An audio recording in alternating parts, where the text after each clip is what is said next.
It is, without a doubt, the best documented case of a UFO abduction in all of history. And as a matter of fact, we're going to add to that documentation this evening. I would like you to welcome Travis Walton and Mike Rogers. Travis, are you there? I'm here. Good. And Mike? Yeah, I'm here, Art. Excellent. We've got good connections with you both. I think the best way to do this, since you've got to realize a lot of people will never have heard the other program, is to let you, Mike, begin the story. If you could both give us sort of the short version of Fire in the Sky. In other words, what happened, when did it happen, how did it come about? Well, it came about in November of 1975. I had a crew of men working up there on the high rim, the Mogollon Rim, running directly through Arizona. And what we were doing was TSI contracting from the Forest Service, timber stand improvement work that followed up the logging contracts. And I had 6 guys working for me that day. Travis Moulton was one of them. We worked almost until dark. We actually worked until after sunset. Mm-hmm. And I had a crew cab truck, which we all rode to work in, and 4 of the guys who smoked, of course, jumped in the back and lit up, and because they couldn't smoke during the day. And Travis was in the front seat on the passenger side. A kid named Ken Peterson was in the middle, and I was driving the truck, and we headed out of there. And we hadn't gone too very far. What kind of altitude were you at? 7,500 feet, almost exactly. Okay. That's pretty high. I was up in the fir country. Ponderosa pine grows all the way down to around 5,000 foot elevation. But at this elevation, we were in mixed conifer, a lot of fir, pretty dense area, and very steep country right there on top of the rim. So you were winding your way down. Well, actually, this particular place where we were going uphill to connect in with the main road, and then from there we'd go down that road a ways, and then downhill from there. Mm-hmm. But yeah, we were sort of making an incline up to the very top, and we were only a couple of 100 yards from the very top of the rim when these guys saw this thing, started noticing this light coming through the trees. And do you remember offhand who saw it first? Well, it's hard to determine because we were all looking in the same direction, and this thing, and everybody was kind of like talking and really, a lot of animated conversation right after work, and one by one, everybody kind of fell silent before anybody really said anything. Huh. I think Alan Dallas was the first one that mentioned something and brought our attention to it. But several of the guys were seeing it. He was the first one that spoke, I believe. Typically, what the blank is that?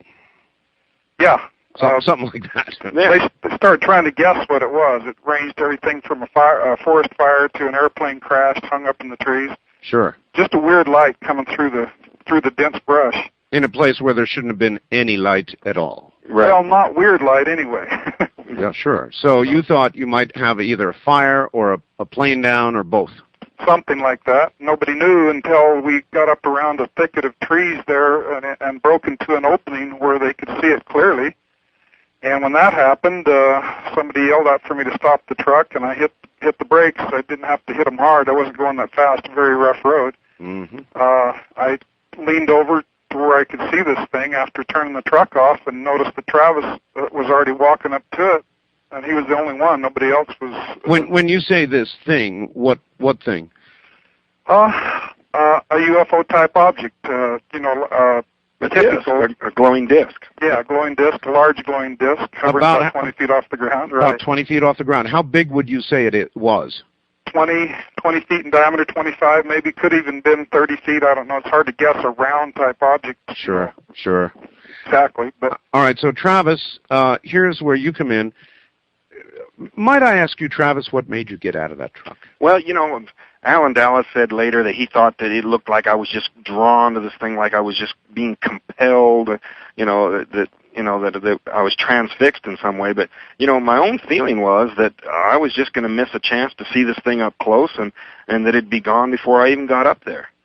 And I was kind of scared about what I was doing, but, this was really alarming the guys, and they were yelling at me to get away from there. And at the time, I was kind of getting a kick out of that at first. In other words, here you were doing something that they weren't going to do, and they were afraid. All right, so you walked toward it. Do you remember what you were thinking during that time? In other words, do you have conscious memory of going toward it?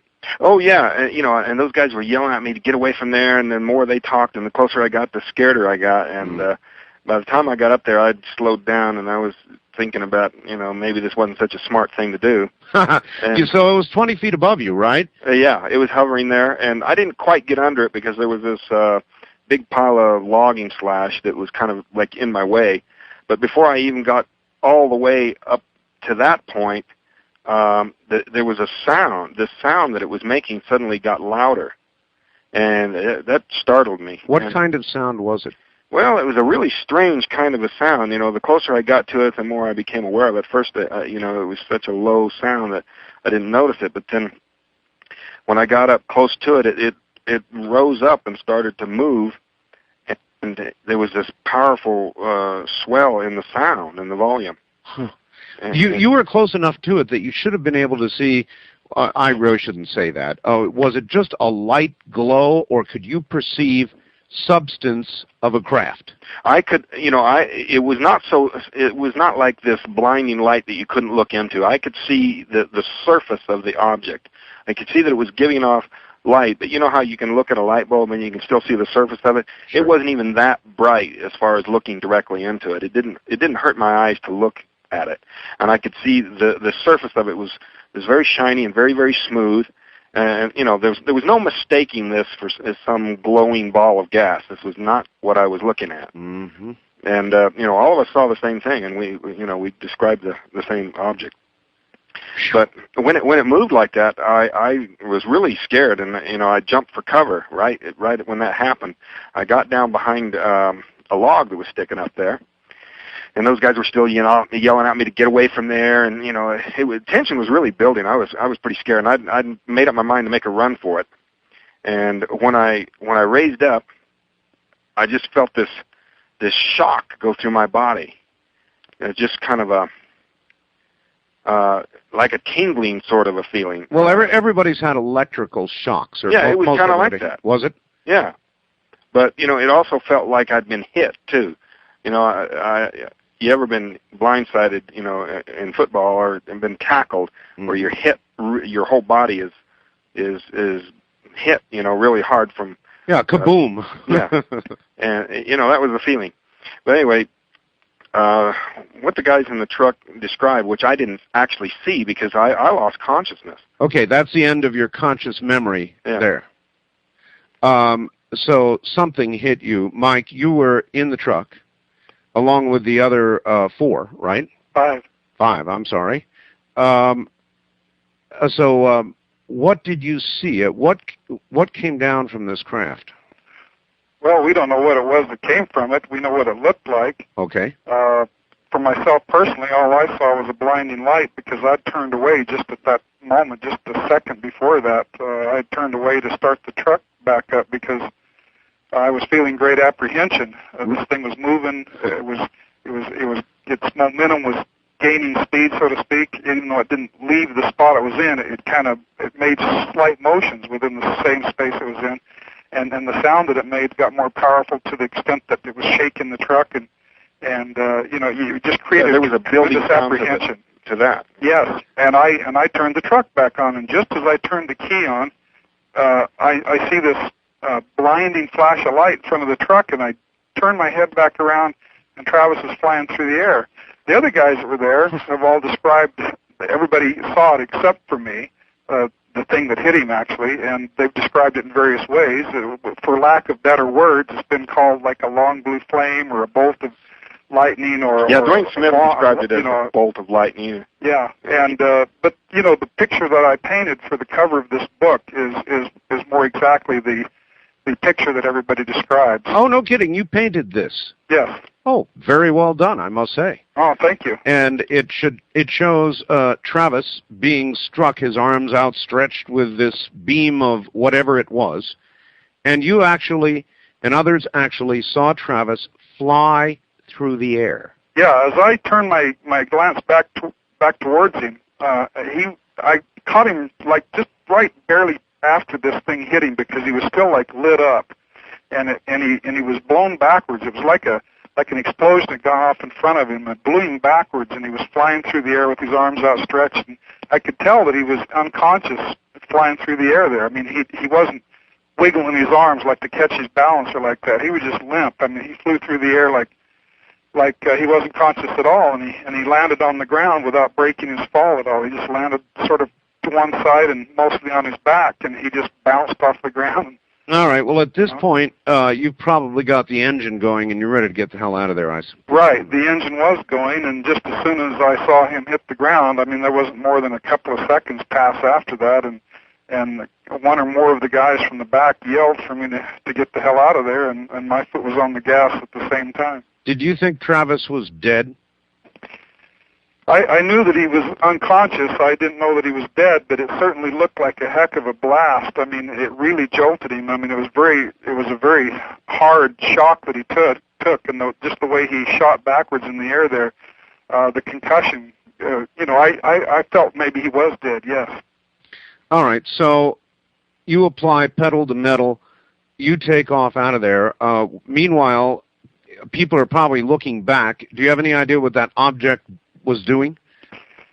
I kept trying to look at it in my rear view mirrors. I had these great big rear view mirrors, but I was driving the truck so fast and the road was so rocky and stuff. All I was just getting this blurry image, and I kept trying to look back, but the guys and everything's in my way, and this thing's up high enough to where you kind of have to look down through the windows behind and like that to see it. Sure. And the other guys, they didn't seem to be looking back right at first. I would look back at them, and I was looking at these blank faces on these guys. I don't know if they were scared because of the way I was driving, or keeping their eyes glued to the road in front of them, or what. All right. In the movie Fire in the Sky, they showed a totally frantic drive, bumping up and down, crashing nearly into things, just really applying the pedal to the metal and trying to get the hell out of there as fast as... Well, that is a very accurate scene of all the things that they did in the film to detract a little from the actual reality of what happened. Mm-hmm. That was something that was almost identical to what really did happen.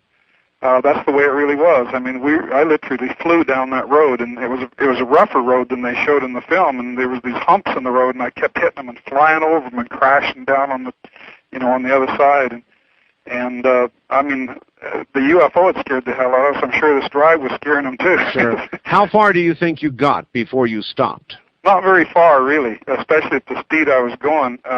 We'd only covered a quarter of a mile at best. Maybe not even that far from where the object was to where I stopped the truck. And where I stopped the truck was partly due to because there was a great big pile of dirt, and I couldn't go over it the way I headed at it. I had to go around it usually at a slow rate of speed, and I knew I was just going to nose the truck right into it, and so I braked, and that's where I stopped. But we'd already put enough distance between us and it. In fact, also, we'd made a left-hand turn in the road, which put the object to my left and out my window where I could look back that way. And once I was in that position, and once the truck was stopped, where it was, and I looked over there, I could see that it wasn't following us, and that you could still see a little of the glow through the trees, even though there was a lot of dense foliage between us and it at that time. Wow. And so, I knew it wasn't following us, so it seemed safe to be there for the moment. All right, so that's when a conversation ensued, and I guess a bit of was it an argument or just a conversation about, hey, we got to go back, It wasn't either one. It was extremely hectic. I mean, much of what some of the guys were saying, I couldn't even tell what they were saying, and maybe I wasn't so articulate myself. I mean, this is the most incredible thing that could ever happen to somebody, especially 20 years ago. Sure. You're out there in the woods, and the first time you've ever seen anything like this, especially at 100 feet away, and then you see your friend get blasted by this thing, and we didn't know what to make of it. All we knew is it was horrifying, and we didn't know what the thing was. We didn't know what happened to Travis. We didn't know what was going to happen next. It was terrifying and perplexing, and our conversation was very agitated, and it took us quite a while, several minutes, for us to calm down and start becoming coherent enough to actually make sense with each other. And when we did, we were able to finally, Ken, I think, brought it up first, one of us, me or Ken, that we left Travis back there. We need to go back and get him. It looked like it hurt him. It could have killed him. and that idea wasn't floating too well right there. What kind of a boss were you? I mean, were you the absolute word of the group, the leader of the group, or sort of the loose leader of the group? Well, kind of halfway in between there. Yeah, I'd say Mike was, a leader where he needed to be, and he let things go where it needed to be. It wasn't a bossy boss, but I was stern but easy-going, depending on stern but fair, about. huh? All right, I was just trying to determine. So somebody else really was the first one to speak up and say, "Hey, we better go back and pick up Travis's body or whatever's left of him or something." Yeah, I'd like to say I was the first one to bring that up, but I think it probably was Ken Peterson that said it. But I mean, the minute he said it, I knew that's what we needed to do. And then it was me and Ken with this concept, we got to go back and get Travis. And the other guys weren't buying it at first. In fact, it got to the point to where I had to give the ultimatum: we're going back, and anybody that wants to can stand here and wait for us, but we're going to go back. And unlike the movie where they have me alone going back, they all elected to get back in the truck and go with me. But it was a little easier to go back. We'd already made the decision to go back. We were getting in the truck to go back.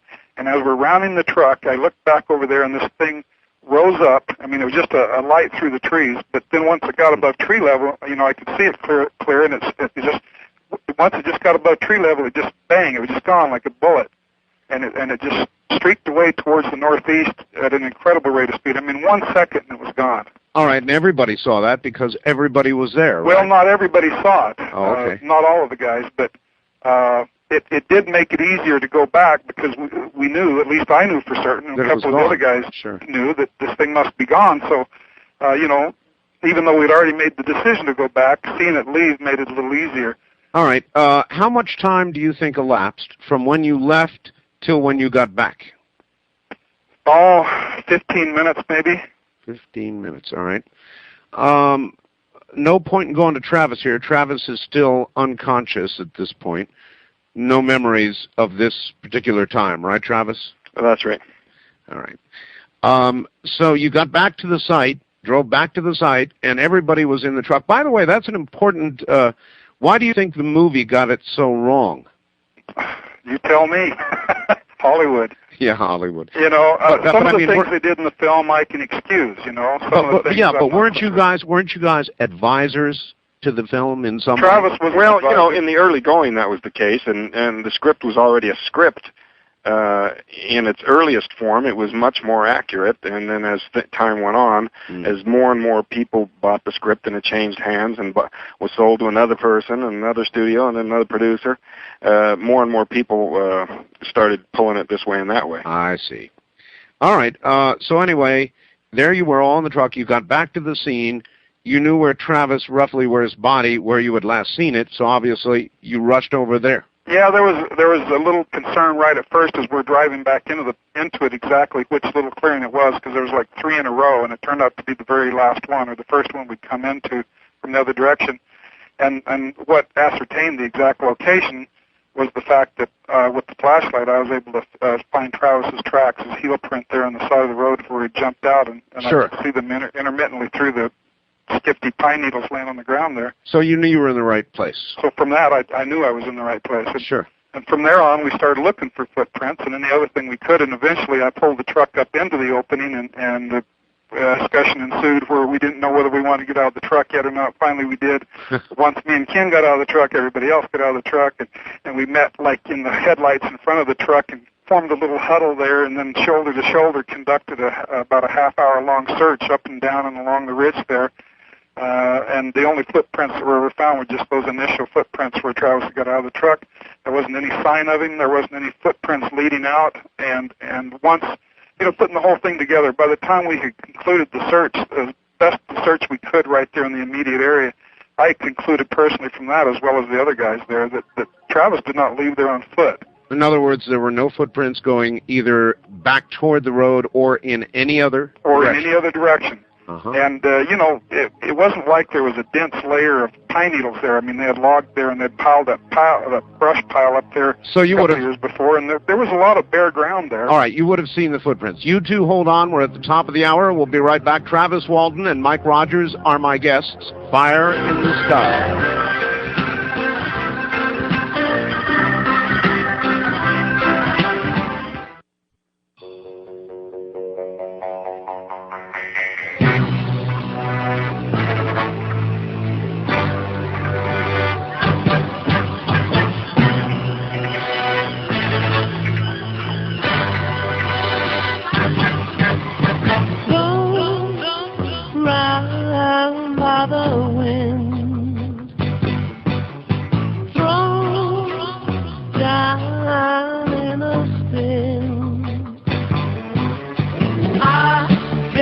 love.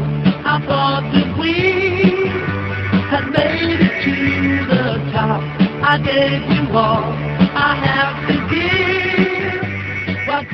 You're listening to an oldie but goodie from 1996 here on the best of Coast to Coast AM with Art Bell. Once again, here I am, Mike Rogers and Travis Walton. The main pair from Fire in the Sky are my guests, and we're sort of retelling the Fire in the Sky story their way, not necessarily the way you saw it in the HBO movie. We're telling you the real story, and we'll get back to it in a moment.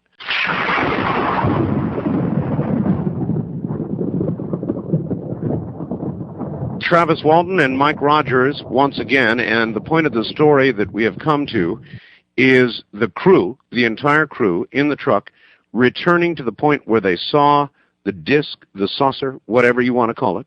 They saw the beam hit Travis. They saw Travis jump like a rag doll, and they took off, running, and got about a quarter mile away, turned around, went back, searched for Travis. Travis was nowhere to be found, no fingerprints leading in any direction. And so I take it after about, 30 minutes, Mike, you decided he's not here, we might as well go? Yeah, it was about a half an hour search there, and we got ahead and jumped back in the truck and decided we needed to go into town. And on the way back into town, it was my idea that we should go get some people to help us search for Travis, but I didn't have it in mind that we should notify the authorities, because 20 years ago in that area, that wasn't the thing to do. Ken Peterson, on the other hand, being the good little Mormon boy that he was, he argued against that, felt that we should tell everything right up front. Uh-huh. And unlike the movie where I'm shown calling the authorities, it wasn't I, it was Ken Peterson. And when the guy came over and met with us there in a parking lot in Heber, Arizona, Ken proceeded to tell him the whole thing. And, of course, we went ahead and jumped in. And who was that? Was that the sheriff? No, it was a fellow there. I can't remember his name, just one of the local authorities. And he in turn called the sheriff right after we'd talked to him. And the sheriff and another deputy came on down there to Heber, and they brought a four-wheel drive and another car, and they had a big truck there with a lot of lights on it and whatnot. And the three of them and three of us, me, Alan, Dallas, and Ken, went back up the hill that very night to search for Travis again right away. The other three that didn't want to go back, they were too afraid to go back, and I let them take my truck and take it on into town and notify girlfriends and wives and whatnot. Mm-hmm. And we with the three, the sheriff and the other two deputy sheriffs, undersheriffs, whatever they were, we went back up the hill and conducted another search. That search was more intense, and one of the guys there, I think his name was Ken Copeland, he claimed to be an expert tracker, and they had the lights and all the gear and everything for it, the four-wheel drive, and they searched all the roads. Search lasted 2 hours or maybe 3 hours in the middle of the night, and they couldn't find hide nor hair of him either. By now, since you had been back up there previously, I assume that you had more or less obscured the singular path of Travis, the footprints, by searching for him. Right, yeah, we pretty much walked all over him by then. I mean, we weren't we weren't even thinking about it, that. Sure, but, of course not. The point is that they couldn't find his tracks anywhere in any of the roads or anywhere up and down there. They couldn't find any part of him. No lead of any kind. But they were skeptical, They hadn't seen what we'd seen. And the sheriff seemed to be somewhat fair about it. In fact, him coming out there the way he did right from Holbrook there on such short notice in the early evening like that was kind of unusual. But well, now, what was his attitude? You said it was sheriff. Now, look, our buddy Travis ran out. He got under this flying saucer, and it zapped him. That automatically sounds a little suspicious. Well, the other two fellows there, the other two policemen, didn't believe it at all, and they don't to this day, I don't think. But the sheriff, it turned out, had some sort of an encounter himself sometime before this, and although he'd never been abducted or anything like that, never even really told us exactly what had happened to him. something had happened to him sometime previous to this that made him somewhat open-minded. But he was pretty sharp anyway. He at least took it serious to the extent that he conducted a search and right. didn't just say, you guys leave me alone. Well, they said they could see, the shock and the emotion in these guys' faces. One of the guys was still crying, so they figured something really bad had happened, but maybe not quite what was being said. Yeah. And it didn't take long for accusations of murder to come up. In fact, the very first day of the day search, after we'd concluded that night search and we'd gone into town and notified the rest of the family, Travis's mom and them, and they had people out there the very next day, a lot of people, and Forest Service and private search and rescue teams there in the area, a lot of the police and everybody. And right there before the end of that first day of searching, accusations of murder began to emerge. Well, I can imagine. Now, there might have been some reason for it. In other words, there had been some acrimony, differences earlier in the day, during the workday, previous to all this. Had there not? Well, there had been a number of incidents over the previous months. We weren't all close buddies. We were just coworkers. Right. And Alan Dallas was very much like they showed him in the movie. In fact, they got all the characters in the movie pretty accurate. But Alan Dallas was definitely a bad boy. He had a chip on his shoulder. He was against the authorities. He was against everybody. And he had, at one time or another, in fact, I'd even had a fist fight with him earlier that year over a problem. But the concept of us killing Travis was understandable. I mean, I could understand. I mean, my head was in that frame of mind before this happened.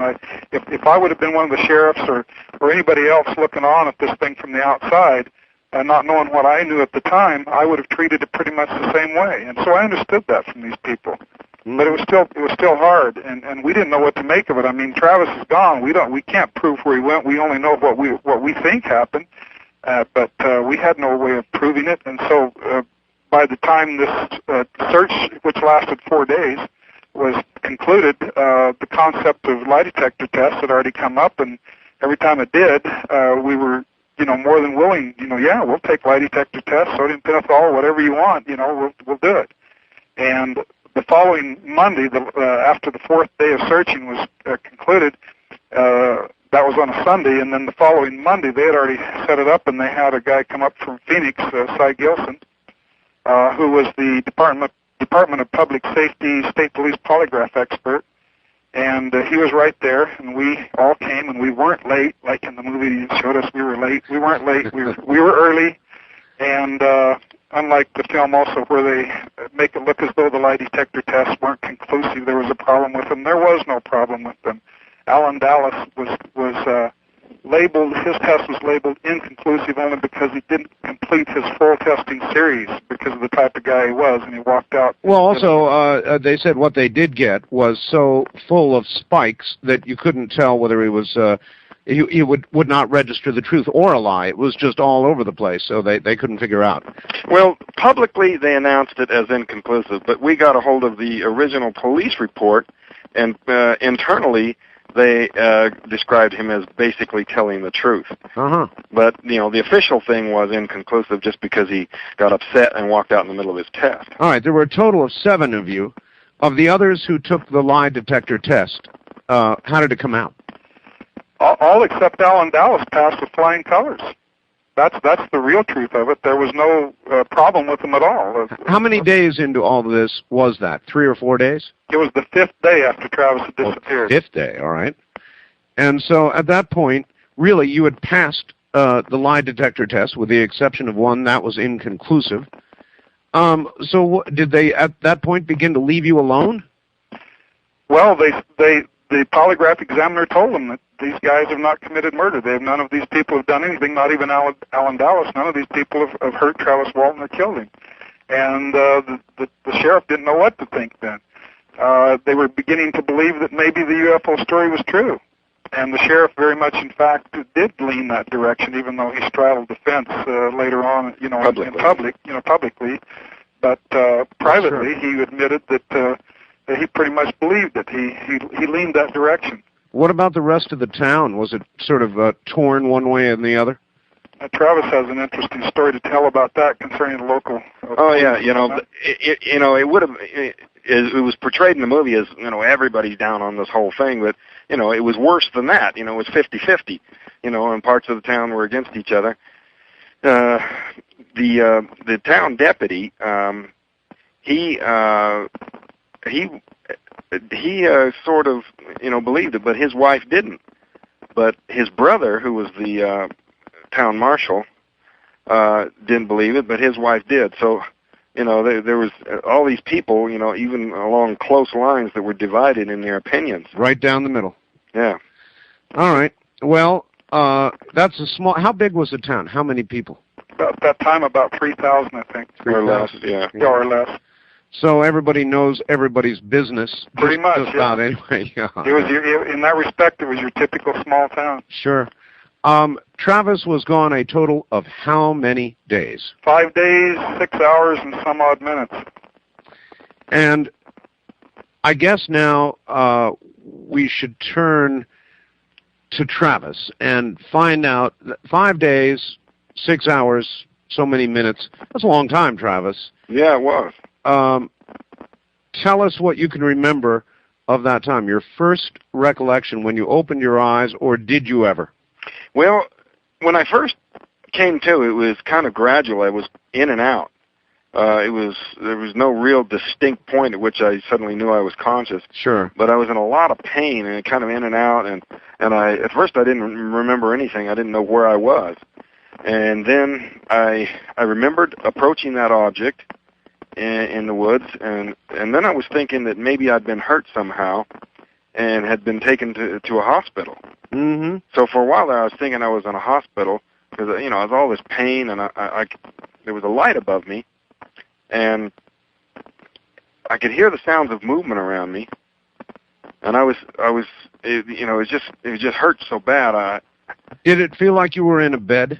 Well, no, I was on a raised surface. I knew that, but it was hard. I could feel that it was hard. Okay. And the light was not very far above me, and the ceiling was just beyond that. The ceiling was made out of metal, or a metal-looking surface, sort of a matte look to it.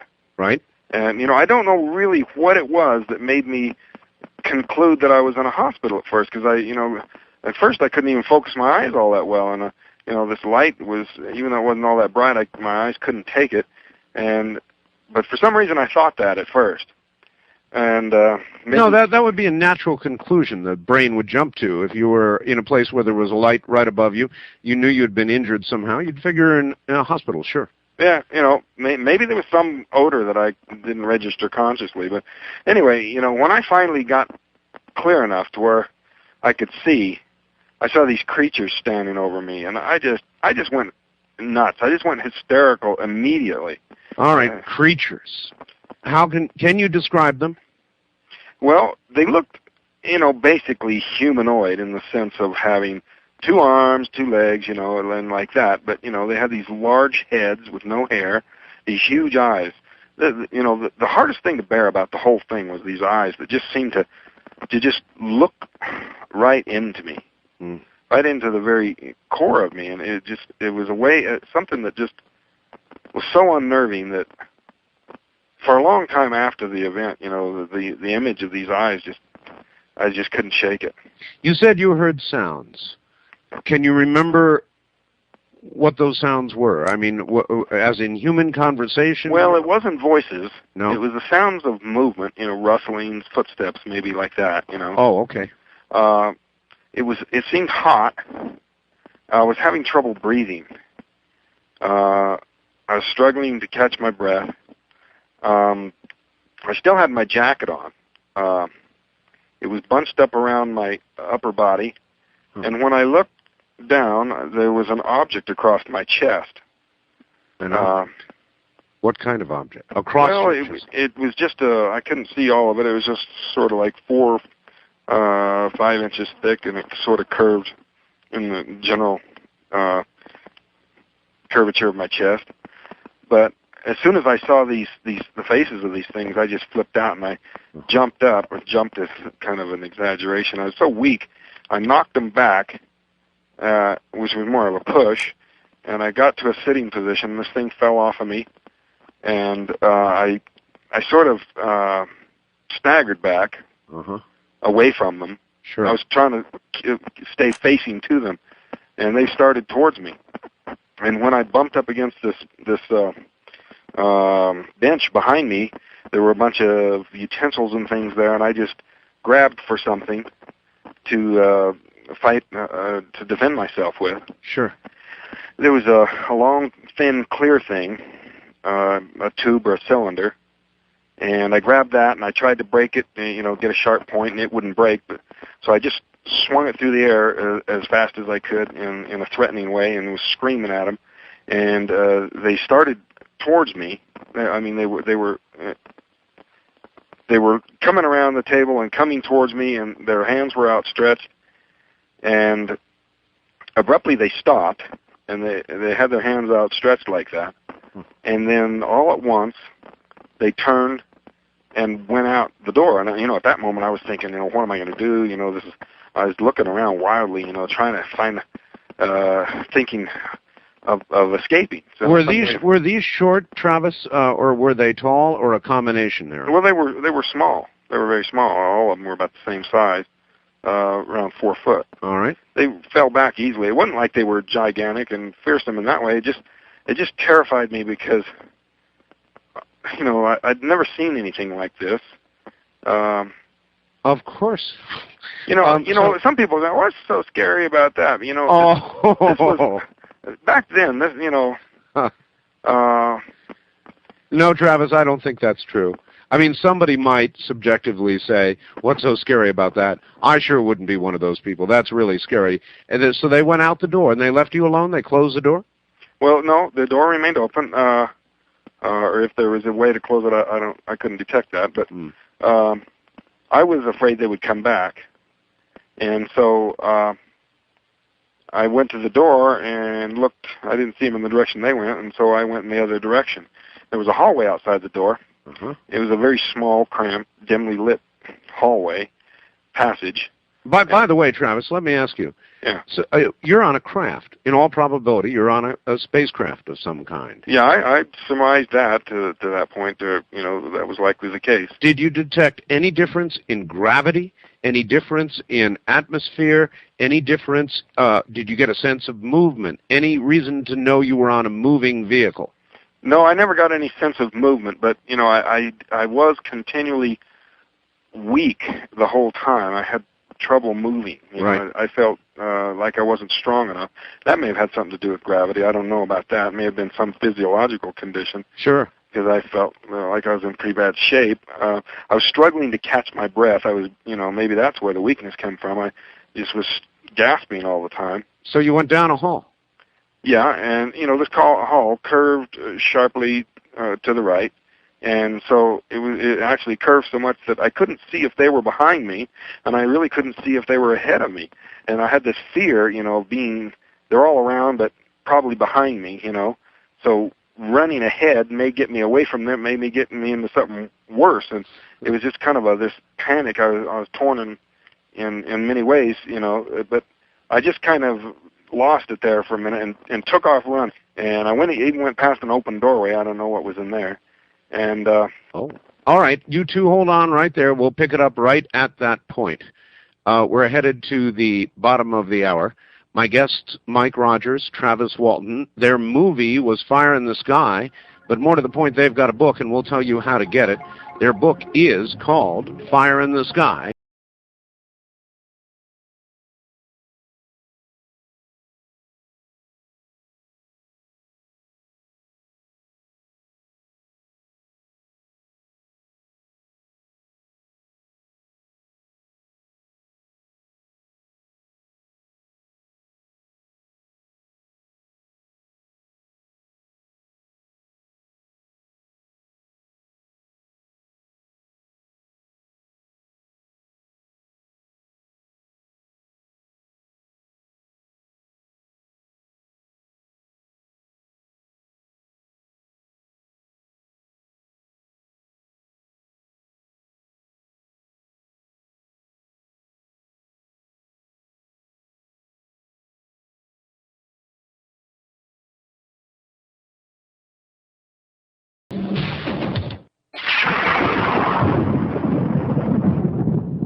Back to my guest, Travis Walton, Mike Rogers. Before we resume the story, in the corridor of the ship, or whatever it was, I would like you all to know a couple of things. One, there is a web page up for Travis and Mike and the whole Fire in the Sky experience. Now, I contacted my quick draw web page master, Keith Rowland, and he has put in a link. So guess what, folks? You can go to my webpage and just jump over to the Fire in the Sky webpage. I suggest you go take a look. It is incredible. So it's www.artbell.com. That's www.artbell.com. And you will see a link there to be able to jump right over to the Fire in the Sky webpage.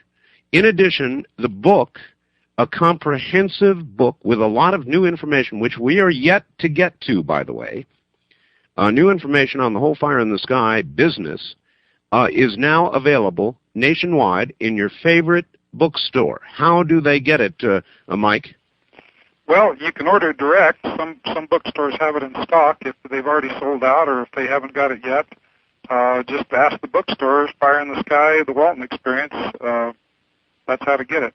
All right. You say they could order direct. Is there a telephone number? Yeah, Travis has a direct mailing for that. Why don't you go ahead and... Okay. How much is the book, by the way? The book is $24.95. $24.95. And then $5 shipping and handling. To Travis Walton, Post Office Box 1072, Snowflake, Arizona.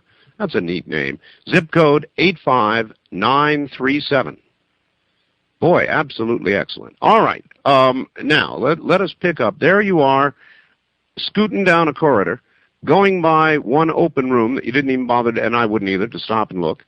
And you keep going. Then what? Well, it's kind of hard to explain the incredible fear. I was not the kind of a person to scare easily, And to me, I even puzzle over why I was that terrified. I was practically out of my mind with fear, and I can't really, to a certain extent you can understand, but, there was more there, and I can't really put my finger on it. But I was just desperate to find a way out, any way I could. So no, look, I do understand. I think it would be wet your pants kind of fear myself. I mean, just so totally alien, no pun intended, that you would you'd be out of your mind. Yeah. Well, I came to a room eventually, a short distance, and looking in, it was empty except for this large chair, small chair. But on the opposite side of the room, there were outlines, rectangles that I took to possibly be doorways. So I was thinking, well, maybe I could go over and open one of these and get out. So when I first entered the room, I kind of sidled around to the side, because I couldn't see if there was someone sitting in this chair. When I got around to where I could see that it was empty, I started towards it. And then a very strange thing started to happen. The room darkened. And at first, I didn't connect this to my motion. I looked around to see if there was someone doing this. But I stepped back, and the darkening effect diminished and moved forward, and it increased. And I quickly figured out that it had to do with my position. The closer to the center of the room that I got, the darker it became, and I saw these points of light all around me, on the floor, walls, ceiling, resembling stars. Wow. And figured out pretty quick, that this could be was a projection or a map or some kind of a thing. It might even be where I was at. I didn't know, but. Had you concluded, by the way, at this point that you were on a ship? Yeah, I pretty well, figured that, Okay. As soon as I came to full consciousness. Did you you were fully conscious. So did you remember what had happened on the ground? Did you remember? Yeah. When I finally, everything clicked. Once I saw these creatures, I've got you. I put it all together right then. All right. So you pretty well knew by then you were on a ship, and you were in some kind of a room that was displaying space and stars for some reason. Yeah. So approaching the chair, I started messing with these controls. And this was a stupid sort of a thing to do. I know that now, but at the time I was just, out of my mind with fear. And I was trying to figure out some way that I could open a door or do something that I could sure, get out, to escape. Yeah. So I pushed some of these buttons, and some of them didn't really appear to do anything. None of them opened a door. Were they buttons like we understand buttons? Yeah, they were lighted buttons. I didn't see any symbols or, anything that I would recognize. Gotcha. There was a screen there. Some of these buttons made these lines move. It was a lighted screen, but nothing that made sense to me. I sat in the chair. I moved the lever, and this made this star pattern move. All of this was, just sort of a desperate fumbling for something, Sure. And it was quite disorienting to have all the reference points around me suddenly move in unison. Of course. And so I resolved to not tamper with that anymore. I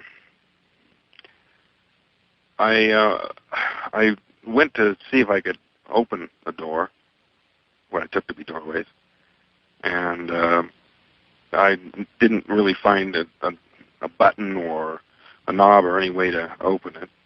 I tried to look through the crack. I couldn't detect any light coming through or even any air coming. Mm-hmm. I was considering pushing more buttons when something caught my attention, probably a change in light or maybe a sound from the doorway. And I saw what I took right away to be a human being standing in the door, a man standing there with a helmet on his head. And I ran up to him and just started, yelling all these questions. And he didn't respond to me, but... Where am I? Who the hell are you? Yeah. Yeah, sure. What are these things in here? Get me out of here, kind of. Basically, it was just babbling, really. But he didn't respond to me. But I thought maybe because of the helmet he was wearing, he couldn't really hear me, or maybe he couldn't speak because of that. So when he wanted to take me with him and took me by the arm and led me out of there, I went with him. I was only too eager. He took me on down the hallway in the direction I had been going, and to a small room or passage, which I, take to be some kind of an airlock thing, to the left. And when we got outside of that, at this point, we were inside of a large room, a huge domed or curved ceiling room. Mm-hmm. It was very much easier to breathe outside there. The air was much fresher and cooler, and the light was brighter, and it was a lot like sunlight in a way. Anyway, he took me down the ramp onto the floor below, and I tried to look around because there were the other craft, disc-shaped object, large ones inside of here that were sort of different than the one we came out of. But he just hurried me on out of this room, and while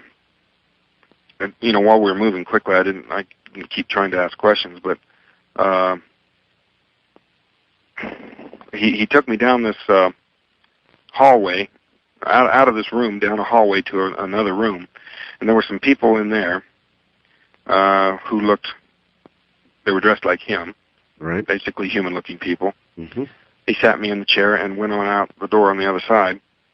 They came over to me, and I started, asking them all these questions again, thinking, that since they didn't have helmets on, that maybe they could hear me and would be able to speak to me.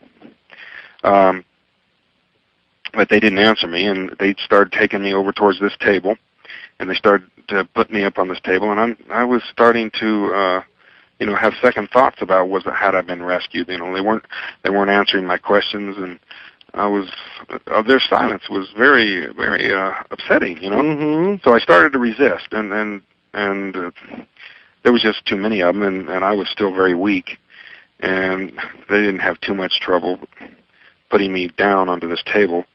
Although I was able to get my hand free. They put this mask over my face, and I almost was able to pull it away before I blacked out and just lost consciousness. So there was some kind of anesthetic? Apparently, yeah. So at that point, good night. Mm-hmm.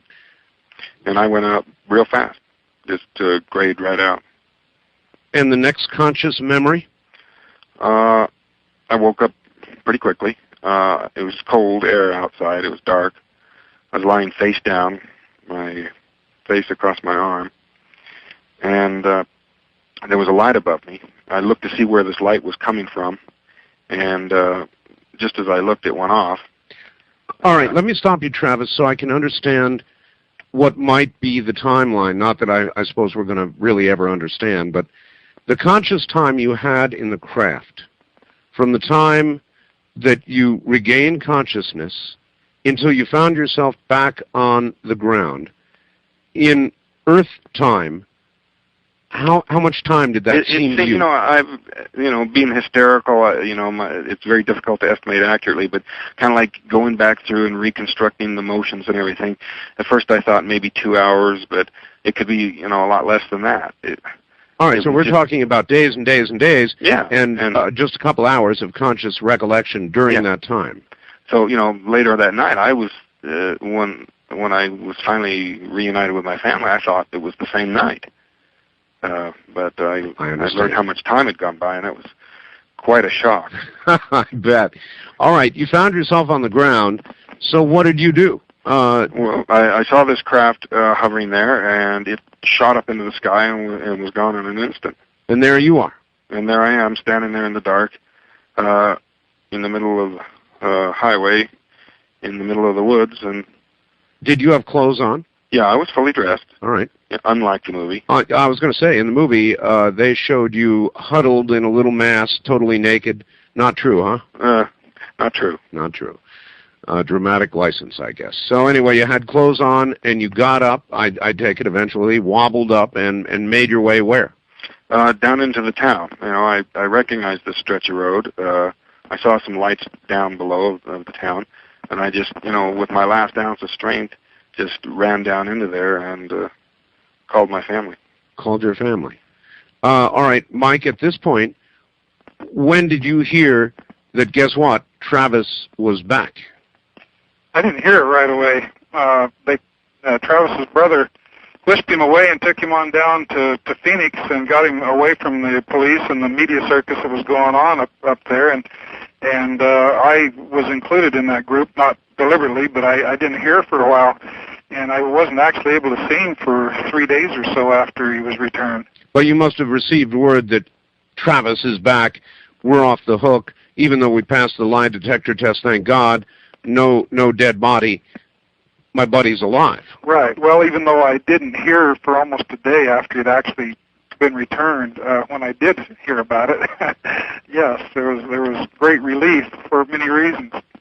You two have been the vocal ones about this whole incident, but there were several other guys involved. They took a lie detector test. Except for Dallas, they passed. What have they had to say publicly in all these years? Well, exactly the same thing they've always said. Yeah. It's not like they don't have anything to say. Whenever they're given the opportunity, they speak freely. But it's just that, whenever they do these TV things or a radio thing, they only have so much room. And Travis and I still live in the same area, and the other guys are all scattered out. I see. And they can only accommodate so many people on a show, so it's always usually the two most vocal, as you put it, that get picked for such things. But these guys all have something to say, and they're all more than willing to talk about it, or at least most of them are. All right. One isn't. Yeah, there's some of the guys, would rather just forget about it, I guess.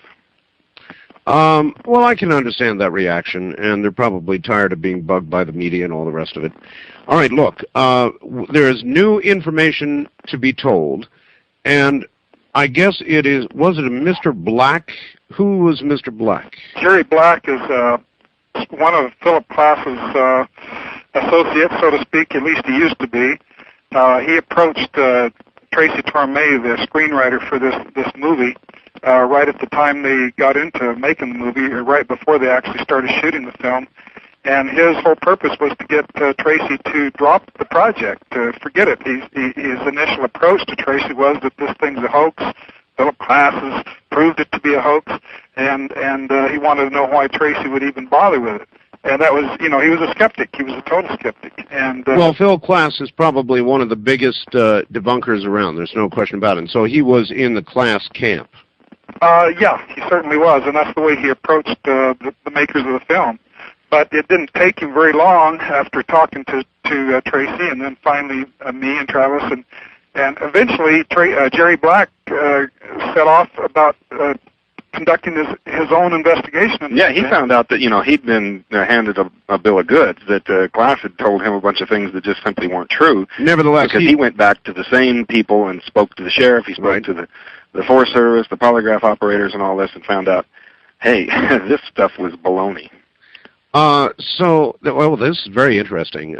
So he decided, apparently, that he wanted to talk you guys into doing another lie detector test. Is that right? That's yeah, right. He did talk us into it. He talked me into getting Alan Dallas to do it first. Alan Dallas had never actually passed a test, even though he hadn't failed one. And so I got a hold of Alan, and Alan said, "Sure, I'll do that." And so they got that going, and then he wanted me to take one, and I gave in fairly easily. I put up a little bit of fight. My main concern was that wouldn't the new tests sort of say that the old tests weren't valid somehow, And actually, as you put it in the book, you had everything to lose and, in effect, nothing to gain. Exactly. The movie was about to come out. Right, and that's one of the main reasons why Jerry Black wanted us to do this, besides the fact that we were taking an polygraph examination sponsored by a skeptic himself, and he had picked out Cy Gilson, who had tested us 17 years earlier, and by this time Cy Gilson had new methodology, newly developed technology, computer-assisted equipment, and he was by this time one of the best in the world. He was the best in the state at the time in '75. He was one of the best in the world 3 years ago when these tests were conducted. So he picked him, and one of his main aspects of this was that if we took this test now, the three that he considered most key to the case, if we took this at a time when the movie was already in progress, it hadn't come out yet, it still had 2 months or so to go before it came out, right. We literally had nothing to gain and everything to lose unless we were telling the truth. Do you think at that point he wanted to blow away the movie? In other words, he wanted to put you guys through a second line? No, you know what I think he wanted at that time? He wanted answers, He had learned enough about digging into this with a new investigation to know that all the things that he'd been thinking before weren't accurate. And so to just put the final degree on his investigation, he just wanted to close out with that. So at this point, he was beginning to break with Phil Klass and saying, "Come on, folks, there's more to this than you're saying." Yes, and it did create a rift between him and Phil. But Jerry Black is still skeptical about Gulf Breeze and even Roswell and almost every major case there is, except this one. Because we all passed our new test. Well, yeah, that's it. We'll get to that in a moment. The new modern lie detector tests. Guess what, folks? Every one of them passed. We'll get to some of the questions and the results next. Well, all right. Here I am once again coming up. Travis Walton, Mike Rogers, Fire in the Sky, the rest of the story. And there is more to be told, and we're just getting into that area right now. I think you'll be amazed at the documentation behind this case.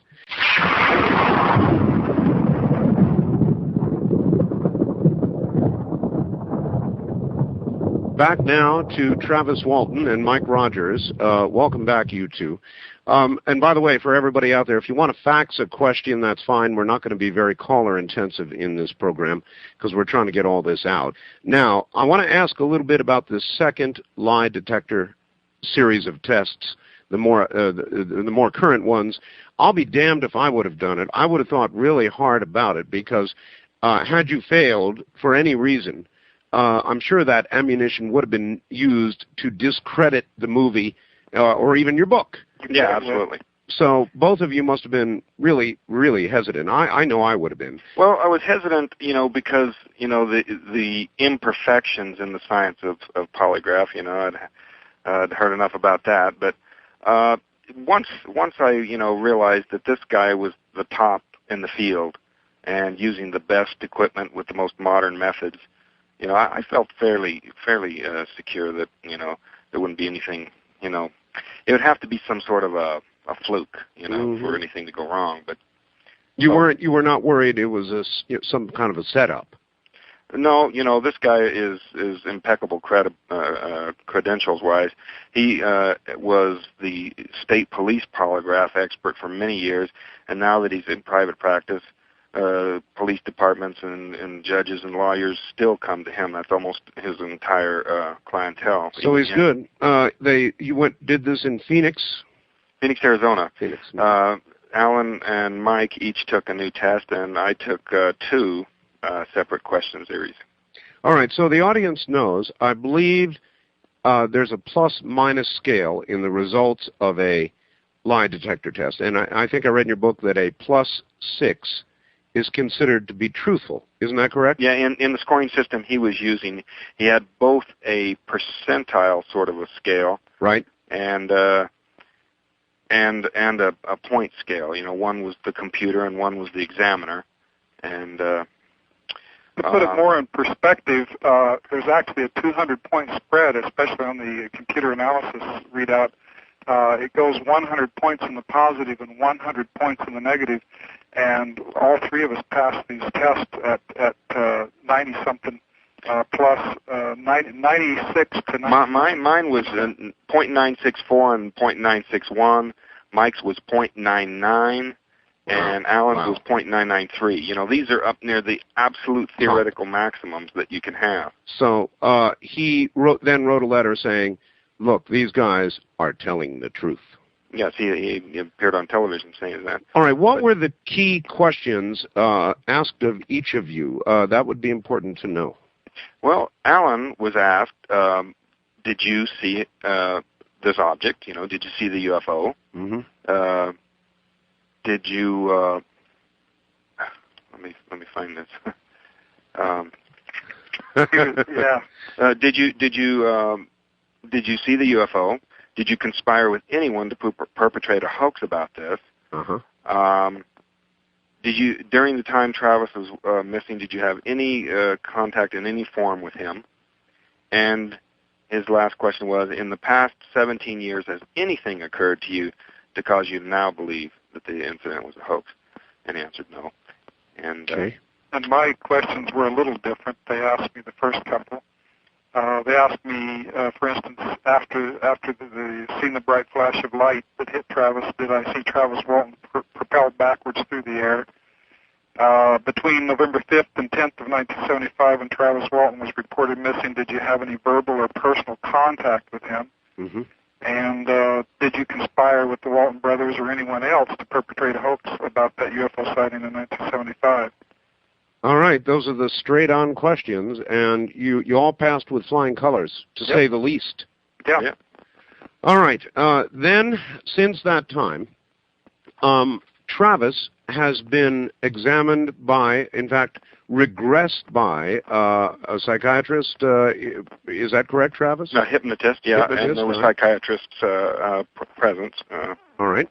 And so they put you under, and they took you back, hoping to retrieve the details of what now obviously did occur. Yeah, and up to that point, I was just so incredibly traumatized. I hadn't told the entire story to anyone, not the sheriff, not my brother, not anyone. And sure. It was just too traumatic. Every time I tried to talk about it, I broke down, and I could just barely get it out. I remember the last time, in fact, we did an interview with you. You could barely get it out, Travis. Yeah, the longer it goes, the easier it is. That But this has taken many years. I mean, it still is not easy to talk about. You sound quite a bit more relaxed and a little more able to talk about it as time goes by. I can see that growing. So can I. So anyway, they took you in and they put you under. Are you an easy or a hard subject? Well, as far as going under? Yeah. I guess I was pretty normal. I don't know. They didn't comment on that, but there was. They did manage to. The main thing that was accomplished there was that I was able to finally, tell this whole thing without breaking down. And right. What he did was to remove this fear to the point where I could, get into my perceptions more. All right. So you did. How much were you able to relate under hypnosis? I take it they taped it. Yeah. Sure. And I was able to recall, for them basically everything, relate to them in detail everything that I had been able to recall. But they came to a point in trying to dig deeper, trying to find out if there was more memory here. See, this is just a short period of time. What happened in all this other time? You bet. And I had assumed that I'd been unconscious the rest of the time. All that missing time, yes. Well, apparently there's more that there was just too dangerous to get to. Too dangerous. Well, there was a post-hypnotic suggestion or a block, or some of the people present thought it might be my own fears, but for whatever reason, I felt that I would die if regression continued any deeper. So they backed off on that. And commonly known as a block. In other words, the fellow who was doing it, I believe, according to the book, said, "This is too dangerous. Here's where we stop." Yeah, basically, that was what I was told later. And I've been reluctant to, go at it, and I, probably never will. So there's some kind of block that was either put there or you have put there. Yeah. Some point where you don't want to remember, or it's too dangerous for you to remember.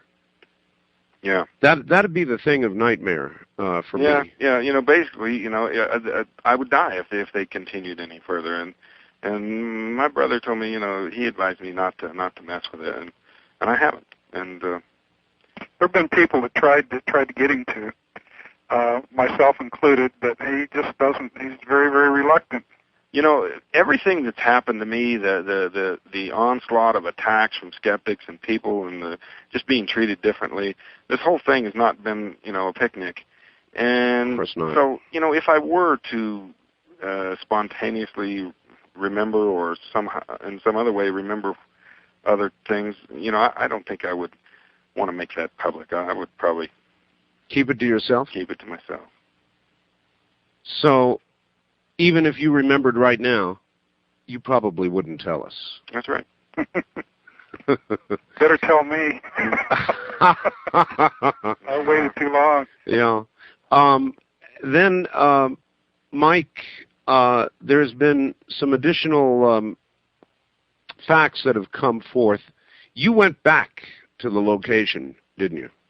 Yeah, as a matter of fact, are you talking about the newly discovered physical evidence? Yes, sir. Yeah, in '93, right before the movie came out, the Paramount sent a bunch of film crews, various people, hard copy, Entertainment Tonight, and the like. One of which went out on snowcats in the middle of the winter. There's 2.5 foot of snow or so, and I think it was Entertainment Tonight. And when we got to the site, it didn't look like the site. I mean, this was a clearing. By clearing, it was specifically, it was a clearing in the large timber. It had a few small trees, very short, like jack pines, scattered throughout the opening. But basically, it was a clearing, except for that.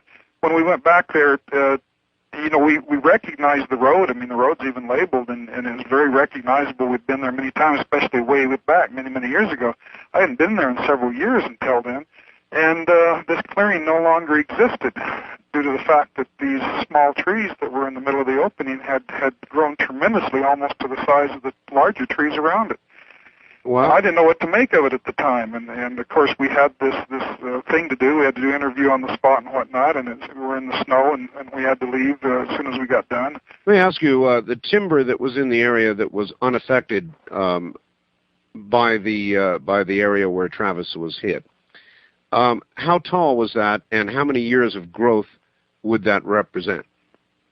I don't know specifically what you mean. Well, in other words, what were the size of the surrounding trees, Mike? The large timber? Oh, the surrounding trees, you remember it was logged 3 or 4 years prior to this, and they'd taken out the big trees, but there were still very large trees there. I would say 50, 60 feet tall. how many years does it take to produce a tree that size? Oh, anywhere from 200 to 400 years. 200 to 400. Pine trees grow extremely slow. To give you an example of that, see, I went back to the site just as soon as the snow had melted down to where I could get in there with my four-wheel drive right after that, and I went in and I took a sample. In fact, I cut one of those trees down, one of the ones closest to the center of the opening, and this tree was almost 40 feet tall. And when I cut it down, I could immediately see something very unusual there. And so I took some slabs like that, and I took them home, and I polished them and whatnot, and made some samples out of it. But what we have there is a tree that in 1975, at the time of the incident, was, and you know this by counting the growth rings. You got a dark ring for winter and a white ring for the growing season, summer growing season. Sure. And they're not all exactly the same size, but relatively speaking, the first 57 years of this tree's life, these rings are all pretty much the same size.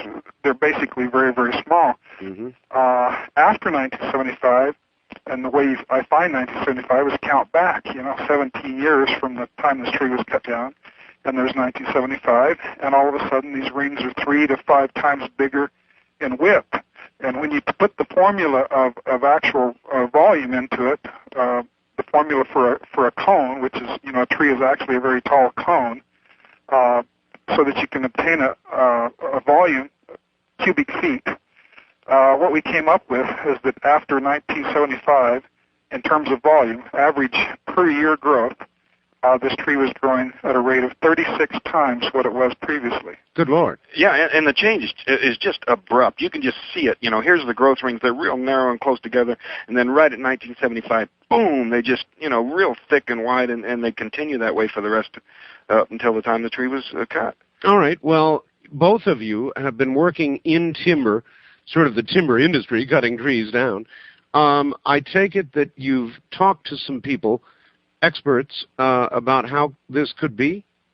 Well, I actually have tried, for instance, Patton Friedman. I asked him specifically if he'd come and help conduct an investigation on this, and he declined. He said that he was too busy, and there's other people that I've talked to that gave me various excuses. I haven't been able to find anybody yet of the right type of people.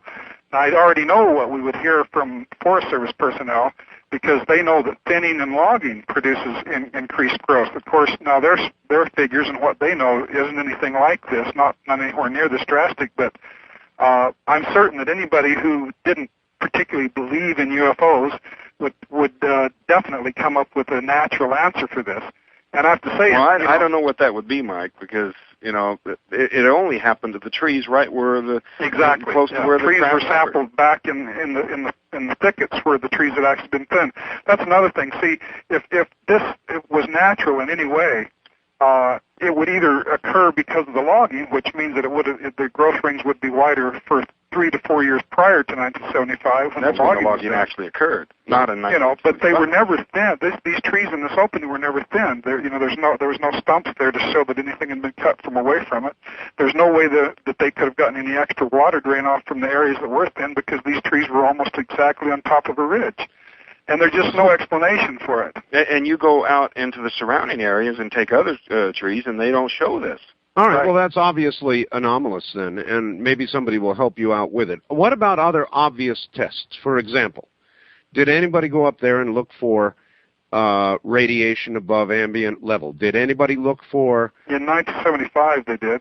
They did? Yeah, and they found some. And it was kind of funny the way they just kind of swept it under the rug.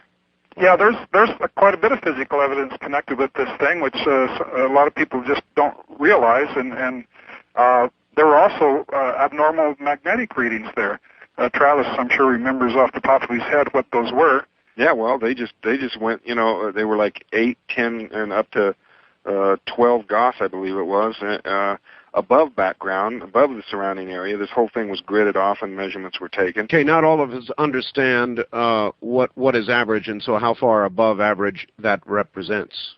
Well, all I know, and I'm not familiar with this stuff either, is that they consider this to be whopping variations that dissipated to normal within a week or 10 days. So they did at least get up there and do that kind of testing. That was done the second day after Travis's disappearance. Now, that never made the movie. No, none of that stuff Well, did. you know what's peculiar is that in the movie credits, you'll see Geiger Counter Man, and there is no Geiger Counter Man in the movie. So somewhere along the line, that part was cut for what reason, I can't tell you. And in most films, you naturally, you see a film based on a true story, and you know that they're going to do some change. But one of the things that you expect that they're going to do is they're going to exaggerate beyond what really happened. In this particular case, they under-exaggerated. Well, they cut out so much, that has been included. They made the polygraph test look inconclusive, all of us, when in reality they were not. They threw a National Enquirer in the back seat, about some guy being kidnapped by a UFO. That was not the case. We didn't read them. I don't even think they sold them in our town. I'd never seen one before, So they played things down rather than exaggerating. Yeah, these were outright falsehoods. Yeah. Now, do either one of you or both of you suspect that there was an intentional agenda? Because you would think that they would want to sensationalize, document at least as heavily as possible what they were trying to show us in the movie. So why in the hell wouldn't they use the physical evidence? Well, and there was plenty of that didn't get in there, and a lot of people have theorized that they were cooperating with some sort of a underhanded sort of thing to sort of discredit it. But actually, I think what they were trying to do there was they were structuring the story to build, from the audience's point of view, the speculation that maybe they did murder me. So they had to throw in these false clues, these little conspiratorial glances and things that actually detracted from the credibility of it in order to, they have one of the guys going to the church and praying for forgiveness. Forgiveness for having run off and left me, not for having murdered me. But right. See, the audience is supposed to think that this was a murder up until a certain point. So maybe that was their reason. Well, maybe it was, but leaving out the hard and physical evidence at least later or at some point seems to me to be very suspicious, very, very suspicious. Well, this movie was far from a documentary, and you won't find that there. All right, but what we will find is a real truth in your book by the same name, Fire in the Sky, and once again, we will tell people how to get it in a moment.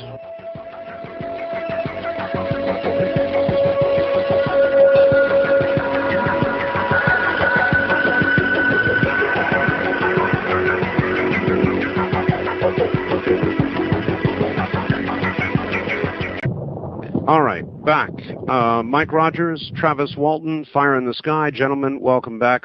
I've got several questions I want to ask now, and they go like this. Over the years, since this has occurred, have you two remained fast friends, or what has happened to your friendship in all this time? Well, I have to admit that there was a time where Mike and I, for several years, didn't speak to each other. We had a little rough spot there. It seemed that every time Mike got interviewed, people would ask him, how could you do that? How could you drive off and leave your friend to his fate? Mm-hmm.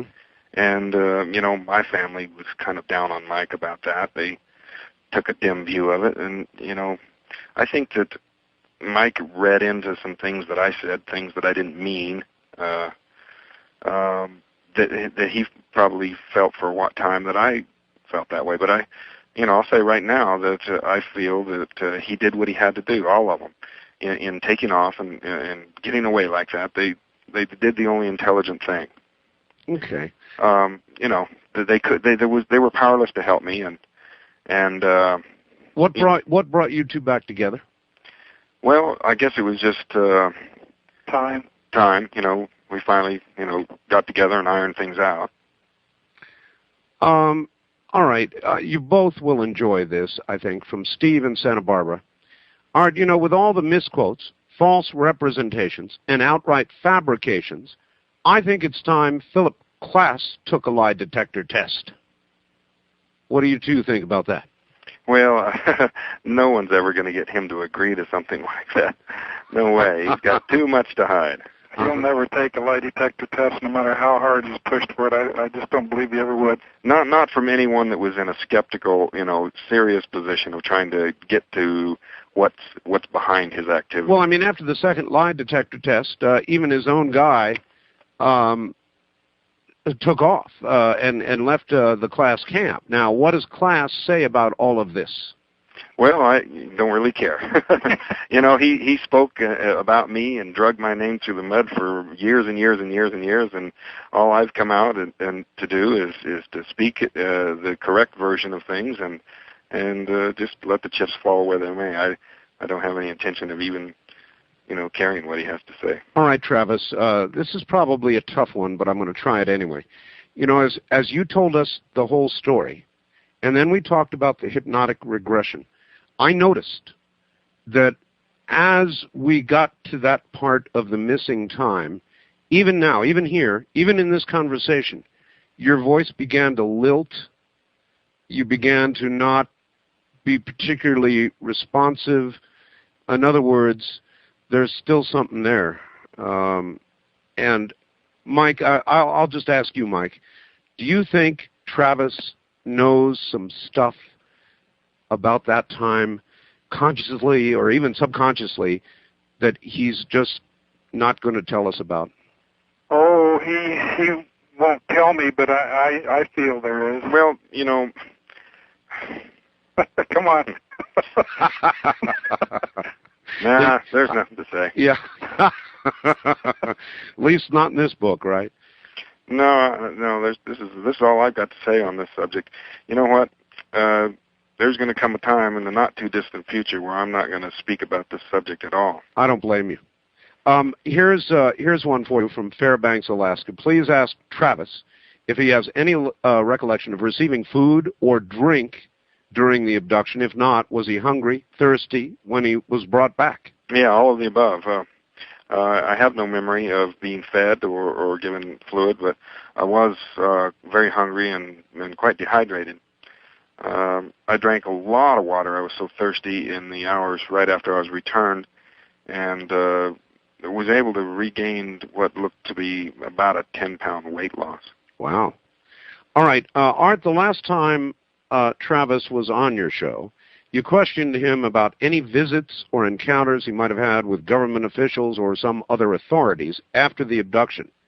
He seemed reluctant to answer, saying something like it was, quote, nothing that he'd want to discuss at that time. Any changes on that front? Well, as a matter of fact, I have decided to come out with some of that, and I give as many details as I'm free to in the book, and come up with some surprising discoveries there.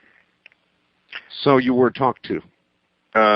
Yeah, more than once by people that I feel represented probably a government agency, certainly some organization that's intent on discrediting this case and the subject in general. All right, Travis, somebody else wants to know, what sense of these creatures, the two types, did you have? Did you have any sense that they were not wanting to harm you, in other words, trying to relax you, or did you think they were demonic or evil? What sense did you have? I guess I would have to describe two separate impressions. One would be the one that I had right when I was encountering them, and the other one would be one that I have now after time to reflect and adjust better to the experience, the emotion of it. At the time, the human beings appeared to be rescuers to me, and I was very reassured, by their form, the similarity to myself. And the alien-looking creatures it was just so traumatic to me that, I viewed them at the time as the most monstrous, hideously formidable thing that I'd ever encountered in my life. But now, in looking back, I have to ask this question: what actual hard evidence do I have to regard these things as hostile? Right. And, you know, I can't come up with anything better than the fact that there was the trauma of seeing them at the time, combined all simultaneously with this pain I was feeling, with this feeling of suffocation, of claustrophobia, of being trapped, and just the suddenness of it all, you know. And, you know, being unable to breathe gives one a panic feeling that just doesn't go away. Yes, indeed. My wife is an asthmatic, and that's exactly what sets in and worsens it, is a panic. When you can't breathe, there's absolute panic. You pushed one of these creatures, so they had physical form, didn't they? Yeah. And they weren't strong. In other words, you were able to give him a good push, and back he went. Yeah, as weak as I was, you know, I was surprised at how easily they fell back. They were a little lighter than I expected, but they were physical. You know, it wasn't like there was no dreamlike quality to this. So if you had given him a good roundhouse right, you probably would have knocked him up against the wall. Yeah, or done some serious damage. Yeah. Huh. Were there any physical marks on your body? Well, yeah, the examining physician found a puncture wound on the inside of my right arm. He did? Yeah. It was partially healed. He couldn't really determine the exact age of it. So, you know, there was some speculation, and I kind of leaned towards this direction, that it might have been something that I'd gotten in the course of the workday, you know, prior to the incident. We work in a lot of thorny brush, and, you know, sometimes the chain will catch on those things and flip them back at you. And it might have just been something that poked me, you know, even insect bites. All right. Back to the subject of Phil Klass. Phil Klass wrote a book called UFO Abductions, A Dangerous Game, and he contended two things in there. One, that shortly before the UFO incident, Travis had told his mother, Mary, that if he were ever abducted by a UFO, she need not worry because he'd come back safe and sound. Is that true? No, that's not true. Oh, Phil Klass.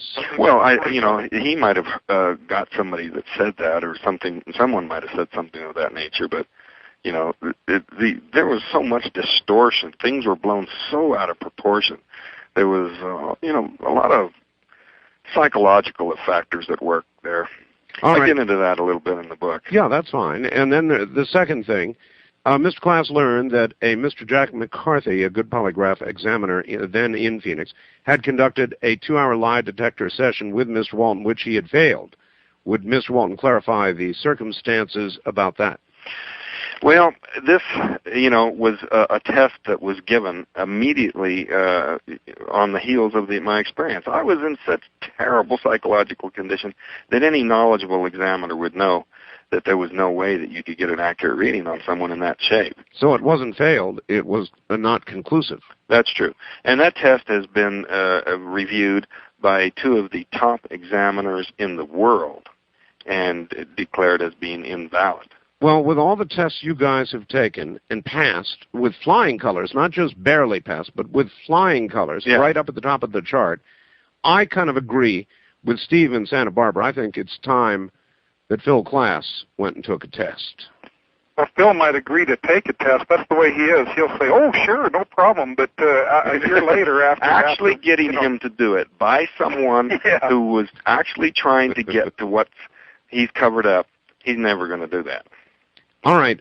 Please ask Travis and Mike if their book is going to be available in audio. Do you have any idea? Well, I've been interested in doing that. There's nothing solid yet, but I'd like to see that happen. All right. As both of you reflect on all the years now that have passed and the wonderful book you've written, boy, it really is a good book. I mean, I've been talking to people who have read the book, and the reviews are just absolutely spectacular.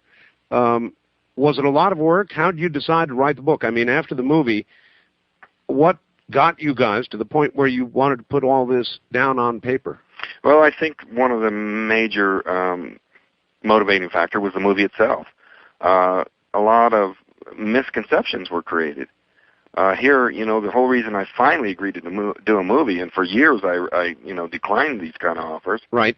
I finally agreed with the idea of getting my side out, and then these misconceptions came in, and I feel the need to correct those.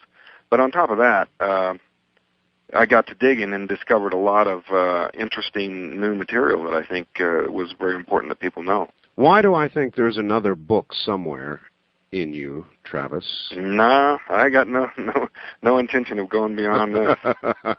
When the two of you, I'd like to get your reaction, because it's not everybody that has a movie made about their experience. But as you sat, did you get to see it before everybody else? Well, I attended a screening with the actors in Hollywood.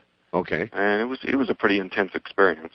Well, as you sat there watching the movie, how many times did you look up and go, "Oh, come on"? Well, I finally had an opportunity to learn about these departures prior to that, and I had a little time to get used to these things. I see. And it was always something that I've had strong reservations about. It put me in a difficult position. It's not my job to get out there and trash my own movie. I can tell you, I wish that they had stuck to the facts, and I think. Plus, of course, you were there with the actors, and you wouldn't want to insult any of them, I'm sure. But mentally, you must have done a kind of a double take a couple times. Yeah, even now, I wish that they would redo certain parts of it and tell it how it was. Do you find there are many people, for example, in America now, after having seen JFK, the movie, who are absolutely convinced, because it was in the movie, that's the way it happened? Well, because of having a movie made about my own story, I've paid a little more attention to these things. And I've discovered that most movies about real-life stories are more fictionalized than mine was. You very rarely get something that's going to, make any attempt at that kind of accuracy. And, one thing I'd like to stress is that I had no legal power to enforce my will. Right. Once I agreed to do this, it was entirely their game. You do have to give the movie credit for one thing, above all. It did allow the audience, the viewing audience, to live what we lived. Even though there were some departures, it allowed the people to live what we lived through. Right. And it created an effect that was very much for the positive. In our own communities here, where before there were so many people, in fact, certain specific individuals who were very harsh on us, this just doesn't occur anymore. It created a large believability in and around us. A willingness to question the old version of things, the misinformation that was out, and to take a fresh look at the facts. And that's the number one thing I ask for with this book. How close are you to? You mentioned it earlier, to just saying that's it? We've told as much of the story as we know or are going to tell.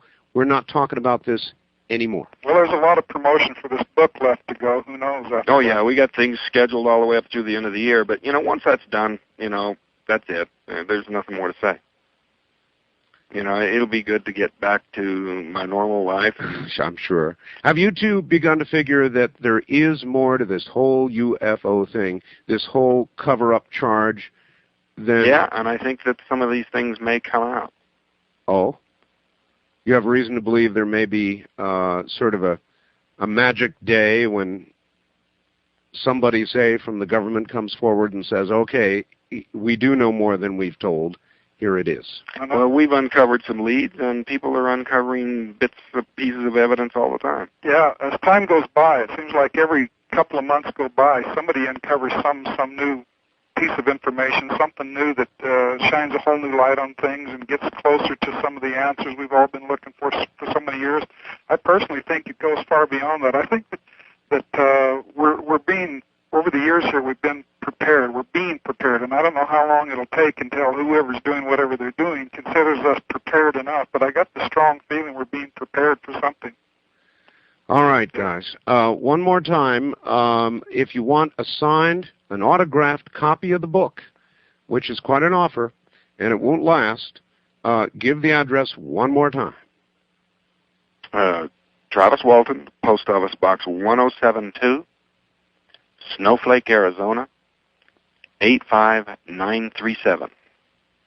Well, I want to tell you both, I really appreciate your appearing on Dreamland tonight. I wish you all the luck in the world with the book and the appearances you have yet to come because of it. And again, particularly with all the new info, thank you for being here tonight. Thank you, Art. Take care. That's Travis Walton and, of course, Mike Rogers. And there it is, folks, Fire in the Sky, the part that you had not heard but now have.